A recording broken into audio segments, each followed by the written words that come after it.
भारत के समंदर में उतरा ये विशाल जंगी जहाज सिर्फ जहाज नहीं है, ये भारत की उस ताकत की धमक है जिसके आगे दुनिया नतमस्तक है।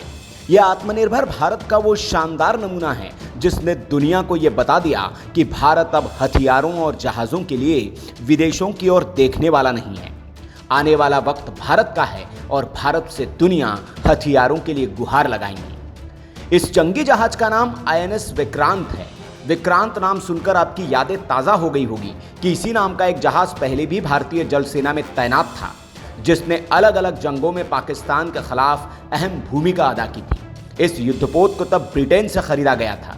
1997 में इसे सेवा से बाहर कर दिया, लेकिन इसके लिए प्यार बना रहा और इसीलिए इसका नाम विक्रांत के नाम पर ही रखा गया।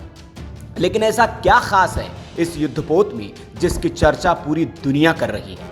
तो आपको बता दें कि ये भारत में डिजाइन किया गया और बनाया गया पहला स्वदेशी एयरक्राफ्ट कैरियर है।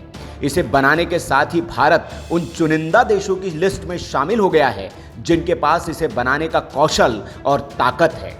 INS विक्रांत की लंबाई 262 मीटर है, चौड़ाई भी करीब 62 मीटर है और ये 59 मीटर ऊंचा है। इसका वजन लगभग 45,000 टन है। ये समंदर में 28 नॉट्स यानी कि 51 किलोमीटर प्रति घंटा की रफ्तार से दौड़ सकता है। ये इसकी अधिकतम स्पीड है, जबकि इसकी सामान्य स्पीड 18 नॉट्स यानी कि 33 किलोमीटर प्रति घंटा है। यह एयरक्राफ्ट कैरियर एक बार में 7,500 नॉटिकल मील यानी कि 13,000 किलोमीटर से भी ज्यादा की दूरी तय कर सकता है। इसकी लंबाई चौड़ाई को आसान शब्दों में समझना है तो ऐसे समझिए कि हॉकी के 2.5 मैदानों जितना बड़ा है, जो भारत में पहले से मौजूद पहले के सभी युद्धपोतों से कहीं ज्यादा बड़ा और भारी है।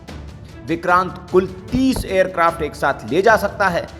इससे MiG-29K फाइटर एयरक्राफ्ट भी उड़ान भर सकते हैं। इसके साथ ही कामो 31 एयर वार्निंग हेलीकॉप्टर भी ऑपरेट करने में ये सक्षम है। INS विक्रांत पर 14 डेक और 2300 कंपार्टमेंट बने हैं, जिनमें 1500 से ज्यादा नौसैनिक एक साथ जा सकते हैं, जिनके खाने रहने की व्यवस्था इसी में है। इसके किचन में एक बार में 10,000 रोटियां बन सकती है, इतना बड़ा इसका किचन है। इसको ऊर्जा देने के लिए 4 बड़े गैस टरबाइन लगाए गए हैं। विक्रांत को बनाने में 76% तक स्वदेशी चीजों का इस्तेमाल किया गया है। ऐसा नहीं है कि इसकी शक्ति को और नहीं बढ़ाया जाएगा। बताया जा रहा है कि विदेश में बने बोइंग और लॉकहीड मार्टिन के दूसरे एयरक्राफ्ट की लैंडिंग और टेक ऑफ के टेस्ट भी विक्रांत पर जल्द ही किए जाएंगे। ऐसा नहीं है कि भारत के पास पहले एयरक्राफ्ट कैरियर नहीं थे। जो थे वे या तो ब्रिटिश या रूसी थे। INS विक्रांत 1 और INS विक्रांत को ब्रिटेन से खरीदा गया था, जो HMS हरक्यूलिस और HMS हर्मिस थे।